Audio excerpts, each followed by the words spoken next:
Well, it's been a great pleasure talking to the people on the other side, and I really appreciate your input there, Dr. Livingston. Can you guys hear me? Yeah. Okay, good. All right, I'll give you a little bit of background. I look and sound funny because I'm a South African. I came out to America after, can you hear me now? Okay, I came out to South Africa after I'd worked in the national health systems of South Africa and England. Both of those were healthcare systems by and for the government, where serving the government was the first priority. If you didn't want to wait in a waiting room about this size and wait there for a couple of days to get seen, or you had to meet somebody like me when I was 24 years old, having to tell people that they needed to go home because we didn't have beds for them, knowing that a lot of those people were never going to come back again because they would die from the lack of care. So when I left, and then the alternative to that, which we have in South Africa and England and Canada as well, is a free market system for those people who will pay, even though they've already paid for their health insurance, will pay to go somewhere where people give a darn about them, and will give them a level of dignity and service that they're prepared to pay for over twice. So when I first came to America, it was wonderful to see this free enterprise system that we have. And my first job was at Sacred Heart Medical Center in Spokane, where I was an obstetric resident.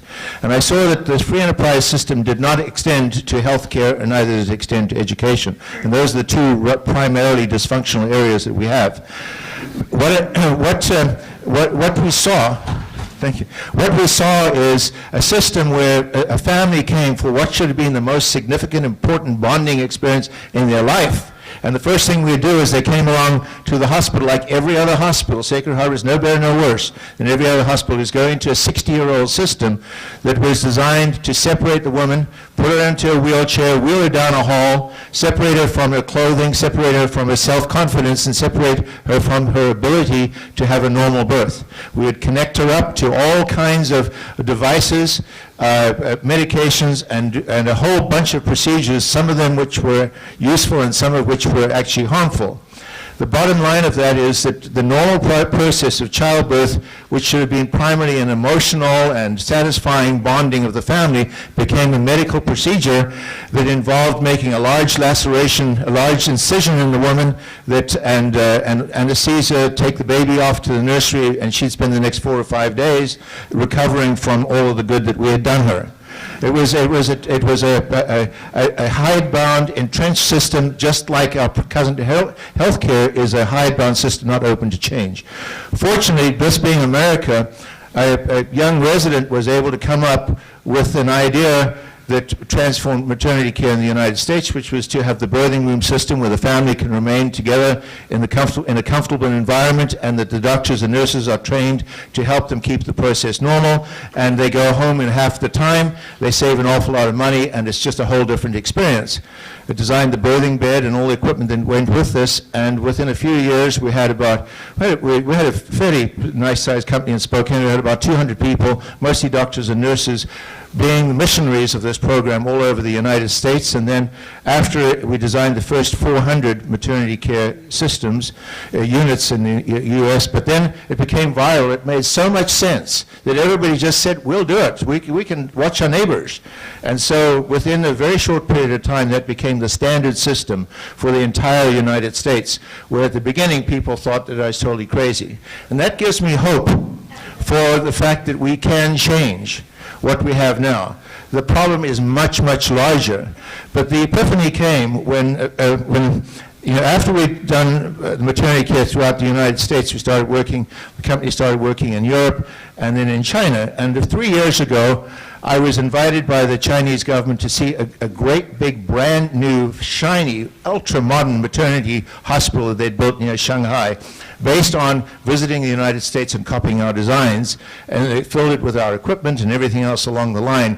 And this hospital was designed for the emerging new population of middle-class Chinese who had the money and wanted to have good quality care. And the Chinese Communist government recognized that their old system was not able to deliver that. And so here I was helping the Chinese to develop a free enterprise system in China at the same time that we are trying to entrench a free enterprise, a top-down government system that has been thrown out by virtually every communist country in the world.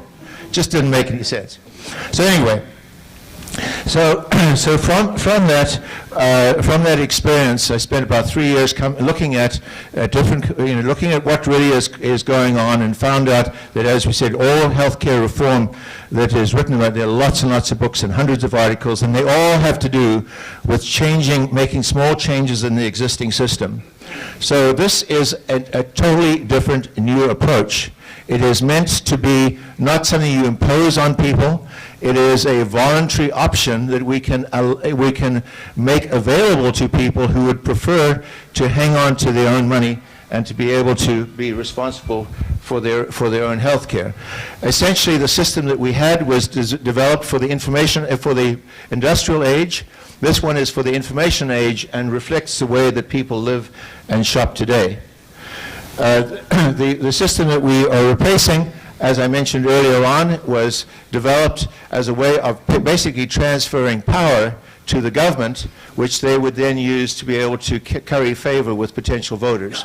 But even though it started off with the idea of providing free care in a universal program, that may have been a very humane idea, that once they developed an industrial system that benefited from that, it did what any bureaucracy does: it grows into a monster and kills anything else that's a threat to it.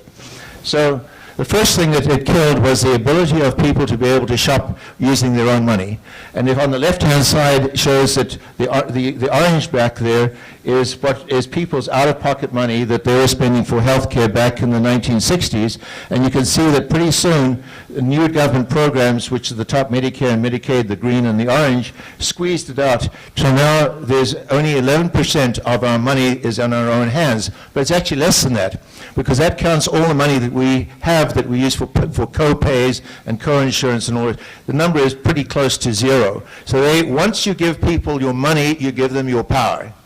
And this is what we need to, the first thing we need to get back. The second thing is they made it so that even if you had your money, you wouldn't be able to shop for it because you couldn't find anything out about the health care. It's so many closely held secrets of what the effectiveness is of various procedures, what it costs to pay for the actual provider of that care. We also have so we have price fixing, which is endemic. We have a restraint of trade, and we have a lack of competition, which has made healthcare grow enormously, 7 times, as I said, faster than the population. The next thing we do, put in a lot of toll gates. That means that you can't go and buy something. You have to go and get a prescription. So if you if you need to get a chest X-ray because your job needs it, you've got to go and get a prescription to go and have an examination and an order to have it done. If you want to check what your cholesterol level is, I mean, what's the harm in doing that? You've got to go, get an examination and a prescription to have it done. I mean, even if you want to get oxygen, you have to get a prescription to get oxygen. And thank goodness, I mean, think how many people are killed by water compared to those killed by oxygen. Pretty soon, if they could do it, we'd need a prescription for water as well. So then the next thing is we medicalized everything. So anybody who provided any kind of service wanted to then become a doctor. So if you're an optician or a physical therapist or whatever it is, then you were Dr. So-and-so. You got a government codes that gave you payments for that, and you got to charge infinitely more than you could if you simply had a shop on the corner where you had to be in free competition. So we had a tremendous amount of work to do that. And what happened is that in every one thing of these protections increased the cost of medicine. The dark green down the bottom is the kind of care that you and I would buy with our own money if we had to make a decision and we were well informed. Now, when you are in a situation where you've already paid your insurance and it's covered, it's like going to one of those all-you-can-eat buffets.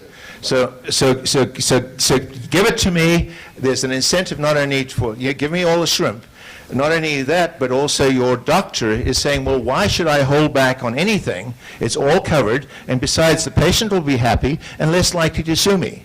So there's an incentive that way as well, of course, for the people to sell procedures. They get paid according to the procedure, so all you have to do is land up being somebody on Medicare and go into a hospital and count the number of procedures done to you, the ka-ching, ka-ching, ka-ching, all the way along the line.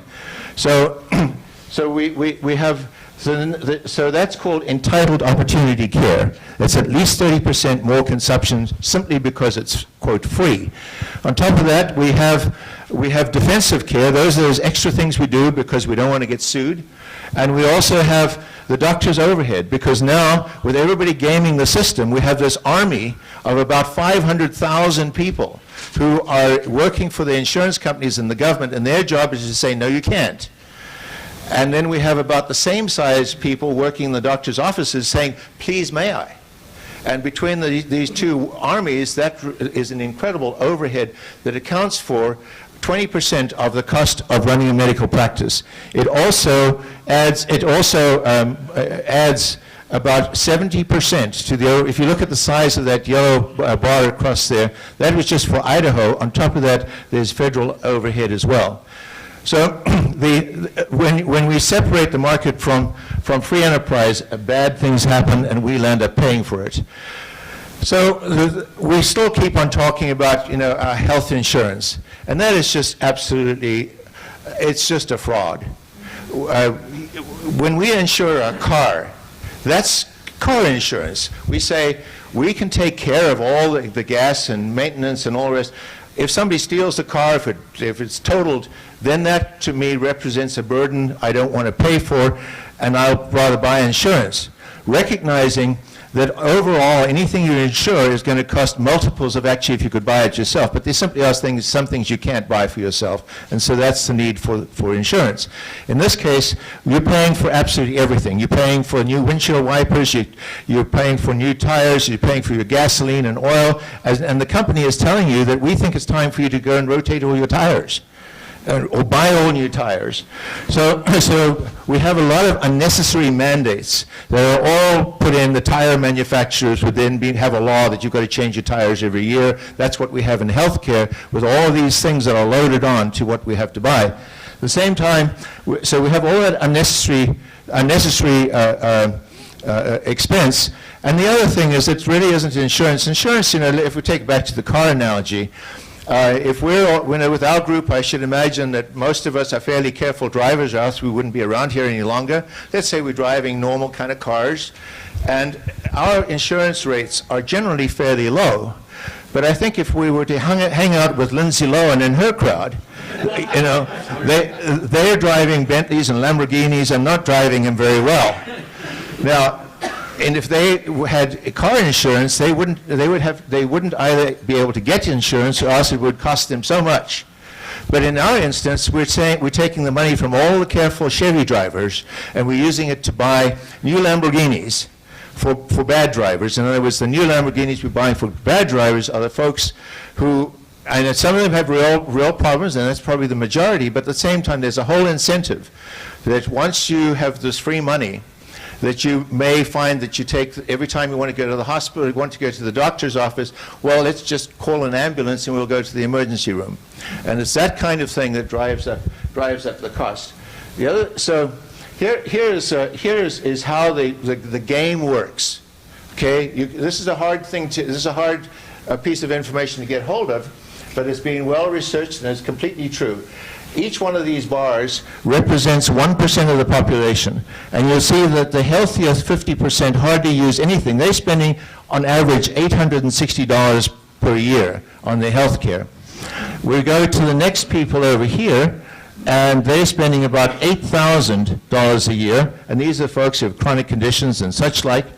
And then these people over here, the last 1% consumes 30% of all of our healthcare expenditure, and the top 5% consume 49% of all of our healthcare expenditure.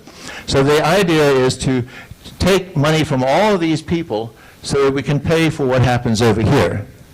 And if you want to know what happens here, you only have to go with somebody who is in the process of dying, and take them to any hospital, it's almost like a bonanza. As each system becomes more frail, more and more machines are brought in until finally there's nothing left, and you have to chase them away while the person is actually dying because they still have somebody with a lab cart to do that last blood draw. So we see people taking hundreds of thousands of dollars in the last year of life without adding anything to the benefit of themselves or their families. So there's some really bad, perverse incentives. The reason why I've got the picture there of my dad, my father lived with me for the last years of his life. About 15 years ago, he had a little problem with his heart. He had a little bit of pain. I was out of town, found him in the office of a cardiac surgeon who was going to give him a bypass. Well, I said, I didn't know it was that bad. If he was your dad, would you do it? And he said, well, I don't think so. Well, why the heck are you doing it to my dad? Well, he said, well, because he was sent to me. That's what I do. I'm a cardiac surgeon. Okay, I said, all right, let's pretend it's your dad. What should we do? Okay, so we decided that he should probably, with the cardiac surgery, it would cost me $130,000 because I don't have health care insurance. In addition to that, the alternative would be to have stents, which would cost $30,000, but he'd probably need them every 5 years. It would still end up costing the same thing. And both of those procedures would probably have about a 5% chance of killing him. Why don't we start you, Dad, on some nitroglycerin tablets and get you on some exercise, lose some weight. So my dad, 15 years later, was fine. He was still fine without any of that stuff, except that last January, we found out that he had leukemia. My dad's a very smart guy. There he is about 2 weeks before he died, sitting with his iPad. He's checking up all this thing about leukemia, and he said, this doesn't look like good news. Can I make it through Christmas? Yes, Dad, we can do that. Let's get all the family across here. We'll have a great Christmas, which he did. In fact, he lasted until New Year. And then he said, that's it. And he wouldn't do anything. He died 2 days afterwards. After he had told us where he wanted to be buried, we'd take the backhoe out and dig a big hole, in the back behind the place, which my wife and I did. He didn't want to have any, he didn't want to have anybody involved, no undertakers or anything else like that. Now, the thing is that he was making those decisions because he wanted it to be a family affair. It's a normal event. He didn't want to throw himself over to this whole machinery that made it, and we don't have that option. I was just very lucky that I had my dad and that I had the ability and the knowledge as a physician to be able to help with those decisions. And the aim of this whole program is to give that same opportunity, that same knowledge, that same ability to shop for care that I had. And it's not a wild thing to ask for. 20 years ago, if you said that grandmothers typically would have a laptop, have a computer, we wouldn't have believed it. But here we are. Every grandma that I know has a laptop. She's on Facebook. She's emailing her friends. She didn't go to computer science school to do that. She went to the Apple store or Costco, and she found bright young people who were going to tell her how it worked, or she'd bring her own bright young family who would advise her how to do that. So we need to give people education, ability to make informed choices, and we need to give their money back to them so they can use their economic power. So that's not happening right now. As I told us early on, the average amount that the American family spent in 2012 was enough to buy a car. This is a $12,000. I'll show you over here. So this is what's gone. It's doubled from 2002 to 2012. It's now $20,728 for every family. This is the money that the employer is putting in, that they're putting in, as well as the out-of-pocket expenses. So here we have the world's most expensive system, and at the same time it's been a complete failure. It hasn't done its primary function, which I think of any kind of government is to help us. If we don't a community is able to look after the poor and the needy, then we need to recognize that there are going to be certain situations, for nobody's fault, where we need to help them out. I mean, we're a charitable people. But they've abused that trust by developing a system that has extracted so much money from the American family that they have no savings. If you look at back in 1970, that the average family had 10% of their money was put away in savings, and as the premiums went up and up and up, the amount they could save went down and down and down. There's a lot in this chart that tells you what the lives are of these people. Everybody wants to be responsible for their family. They want to live the American dream. They want to have time they can spend with their family. All of those things gone. Now we have Americans who are working some of the hardest of anybody in the world, working second jobs, all sorts of things, so they can pay for the kind of health care program that we have. And in doing it, we've impoverished millions of people. And at the same time, the employers are also on the hook of this, so they're cutting down employment. So the biggest economic driver that we have right now, apart from this whole uncertainty about the national debt, is that the cost of health care, and particularly where it's going, with the idea of it increasing 70% going forwards, makes people very nervous about making commitments to further staff. So this is simply that $20,000, 58% of it, or $12,000 in 2012, was paid by employers, 25% or $5,000 by the employees, and about $3,500 out of pocket. Now this is what's happened. These columns isn't the dollar amount. That's the constant value of a dollar. So the health care that we could get back in 1960 in today's money would be about $210,000 over for the entire American population. Now it's gone up to $2.7 trillion. It's grown, our population has gone up, that's the red line, but the cost of health care has gone up 7 times as fast to the situation that we're in now. And then not only have they taken 7 times of our money and not looking after people very well, but they're wasting so much of it. So this shows you on the left-hand side, that again is highly, highly secure, almost impossible to get information, is what do you actually pay the doctors and the nurses and the hospitals for the care. And nobody would have it. I spoke to insurance companies, I spoke to Health and Human Services for months, and they all say they don't know, and I think maybe they don't. But anyway, I found out that it does turn out that that our Census Bureau, as part of their census, gets a report from every business in the United States of what the incomes are. And so we're able to get all of the incomes from every kind of care, and there's this enormous gap of 42%. And that gap is money that goes into the system that doesn't come out the other side for doctors and hospitals and nurses and such like. It's simply wasted. It's just wasted. Yeah, it's maybe stolen. Now, on top of that, we've got that amount of money is over. It's about $800 billion that we're wasting, and yet at the same time, we're still paying the salaries of these great big bureaucracies, when if we just took a quarter of that money, we could be able to buy health care at the same level as anybody for every single one of those 23 million people who are unable to afford.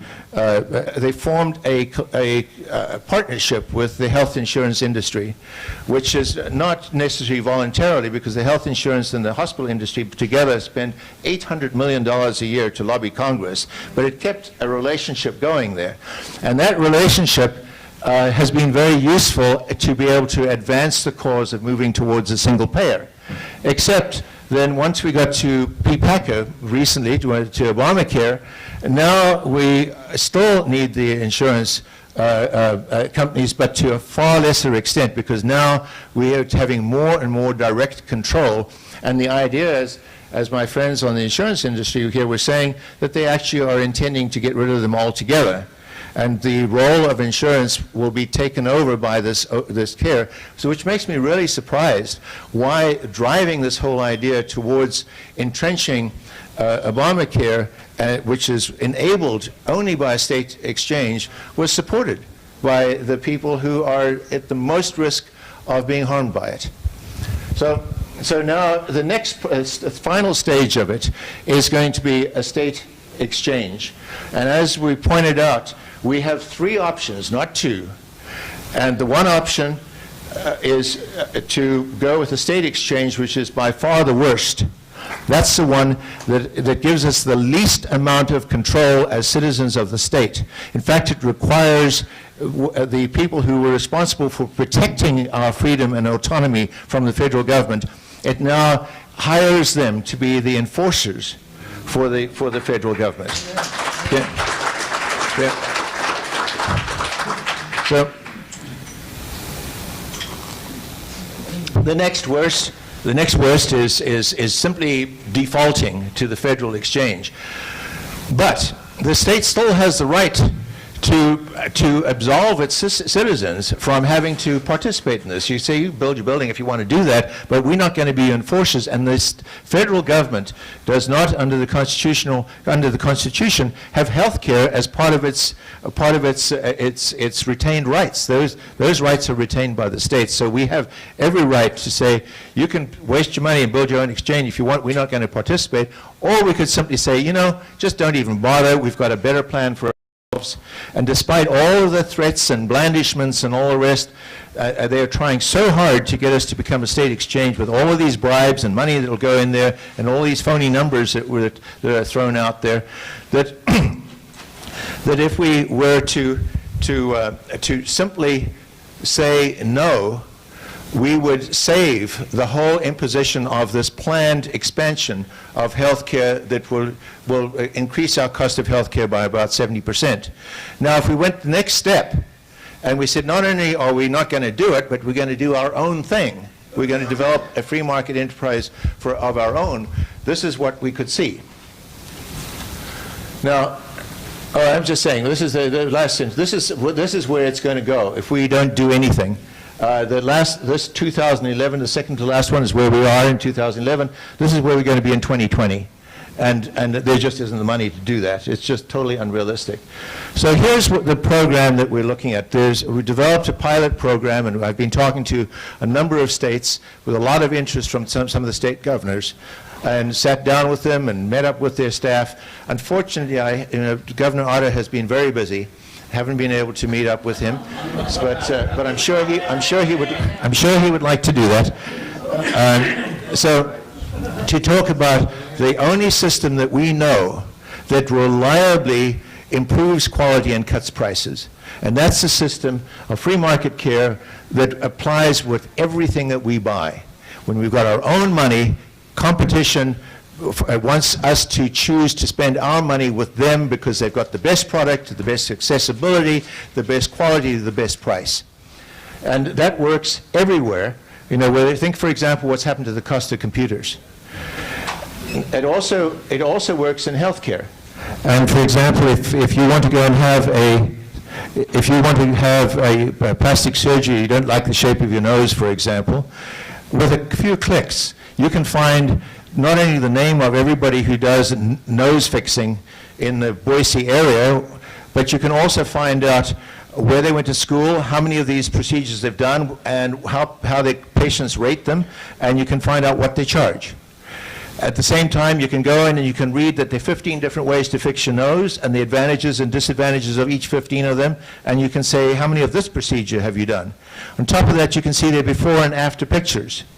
If you still don't know, you can call somebody and say, you know, I'm really not quite sure if I should do it this way, help me. And then we'll be connected up with an RN or with a physician who will be able to walk you through not only what is the best thing for you, for your health, but what is the best thing for your pocketbook.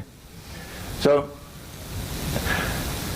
the 5-point plan, here is my Idaho family.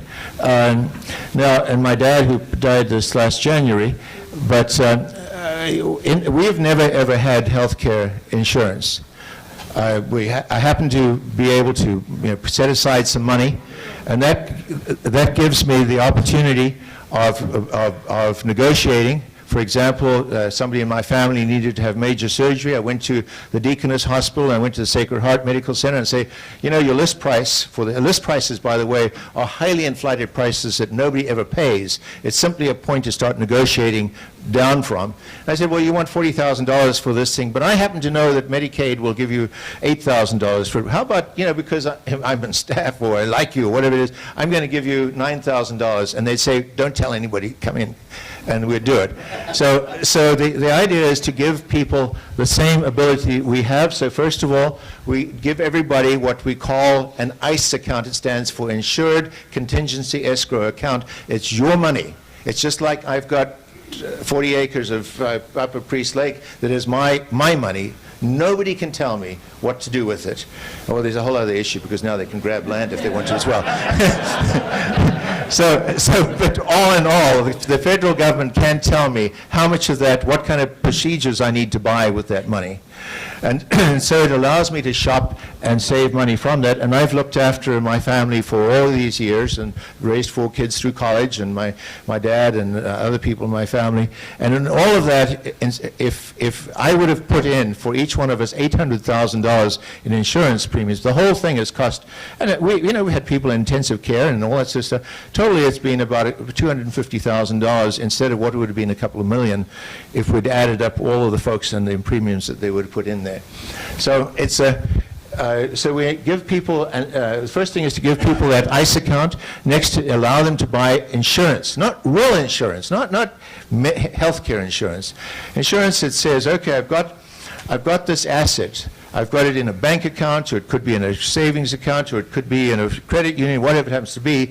And I want to say that this asset has grown to $60,000 or whatever it happens to be. So I want to have insurance in case I get a medical bill that is higher than that.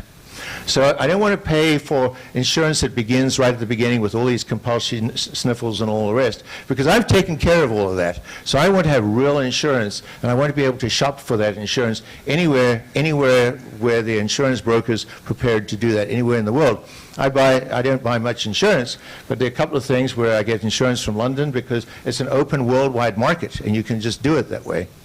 So the next thing is to give people a healthcare web portal, and that enables them to be in charge of all of their healthcare services. So this is, imagine that you're sitting at your laptop and you want to go shopping. You start off with, the first thing you do is you find out who you'd like your primary physicians to be. Or you'd find out really, what is my health conditions? What do I really need? Do I need a specialist? Do I need a primary care physician? Find out all the people who do it. Find out, oh, I've got diabetes. Well, these particular physicians, they really enjoy doing it. And they've got a great program for it. They've got great prices. They'll take care of everything I need for this package price. It's kind of like a Jiffy Lube. Go down the road, somebody else says we do the same thing, but our prices are so, and they all compete with each other. Now, so you can get your medical information on pricing. You can then decide, I've got all this money coming in from myself and my employer. Well, we don't need all that money, so let's have savings right from the beginning. Let's say, instead of the employer putting in $12,000 a year, as they are now, let's say, let's cut that down to, say, 2/3. Put in $8,000, and I will be putting in commensurately left, because there's going to be enough in there with this efficient kind of savings. There's going to be more than enough for us to be able to take care for our health care needs, except for the catastrophic ones, which are insured anyway. So then the other part of it is, so you can now here you are watching your graph, and it says that every month you're putting in this amount of money, and if you continue doing it, and we look at your health, you're going to use up so much of it, and so at the end, you're overweight, and you're smoking, and you do this and that and all the rest. It looks like you're not putting enough money in. You should put a little bit more in there, or else you'll run out of it. Or it may say, if you only got some exercise, lost some weight, stopped smoking, you could land up with $50,000, $100,000, maybe $200,000 at the end of your 40-year working career. That would then be your money that you'd be able to use. And all of that is, of course, with having a healthcare navigator who can help you. You've got somebody who can talk to and will let you know whether you're making the right decisions or not. So I don't want to bore you with a lot of numbers, but it's essentially, the top one is what's happening today. That's where people are putting $20,728 in. It's put in by the employee, by the employer, there's a tax contribution that goes into, and what we are saying is let's reduce all of this. In this case, we've reduced it by, I think, 20%, and so everybody, your employer spends less money, it benefits everybody down the line, you're putting less money into, but you still land up. And the other thing is that it's not tax deductible, so you're paying tax on that, but you still are adding up enough there. The tax money, in an ideal world, that would be put into an account that would go for Medicaid or to take care of somebody else, because it means additional income to the IRS that they're not getting because they're tax advantaging. So there's a social responsibility part of this that still leaves you way ahead. And so with those reduced contributions and not being tax advantaged, you still land up with about $500,000 that you start off with. From that, you need to deduct what your cost of care is, and that will vary. But typically, if we take the average, look at that graph I had there, if you're in the green there, you'll manage with just with the interest. You'll get the full $500 except for what you decide to put aside for a catastrophic premium. If you're a lot sicker than that, then you will have to land up putting more money in, or if you have something terrible like end-stage renal disease, then there is already a Medicaid kind of program. At that point, you say at a certain level, when you've done your best, and you still have a horrible disease, there is money enough that we've saved in this pot that we are able to give people and Medicaid and needy folks the ability to have additional contributions. So this is the current system we have. All of this money comes in, and for every dollar we get maybe 38 cents of that money actually goes to provide health care that we need. And what we're looking at here is a system where out of that dollar, we still have about 34 cents, in that case goes along 24 cents to pay for the insurance, but the money that would have been overhead that we've never seen before goes into savings, and in this case it's about 40 cents, which over time will be, for this particular family, about $168,000 by retirement. And this is how it works. This is the kind of a graph that you'd see. This is a family that the red and the green are the parents and the kids and the cost of insurance. And you can see as time goes by, the kids grow up and their costs go up and then they leave home and all of those things. And it alters the shape of the slope, and as well as your health status would change the shape of the slope. But in the end, you land up with a real true incentive for shopping for best value. I don't want to go into this too much. It's simply, this means that there's more than enough money. If we got Medicaid into this thing and Medicare into this thing, we could save Medicare, and there's enough money in there to keep Medicaid to be able to sponsor the accounts for these other 23 million people. I mentioned a little bit about Medicaid earlier in my talk, so I don't know if you want to hear it again, but this is simply the co-pilot account where here's Joe. He's Joe diabetic. He gets assessed like any other Medicaid person. They say, "Gosh, Joe, you need to, you need to have $3,000 a year put into your account. That's about average of what you need." Okay, just finishing. And so, so in that case, Joe gets to save anything that he's got beyond that. So now he puts that into his savings. Then the next thing, Joe goes to school about this thing. Then Joe decides he's going to take the ambulance to go and have his sore throat taken care of. That comes out of his savings. Wow, there really is a reason why we should stay with the program. This is what would happen in Idaho if we had that program. It shifts, the cost of care that we need remains the same, but everything else gets reduced. And I've been told I need to go, so I'm not going to go through any of that. It's boring anyway. But these are the savings for Idaho. For Idaho, the savings are going to be for the state Medicaid share is $300 million. There's going to be a little bit for the state payroll savings.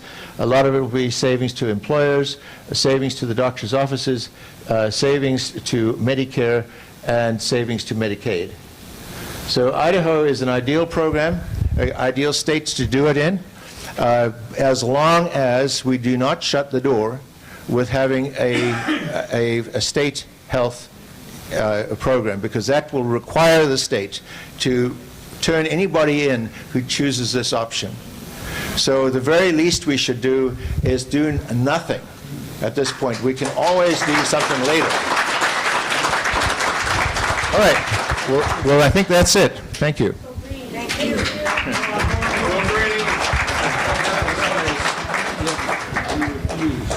As individuals, I think turn us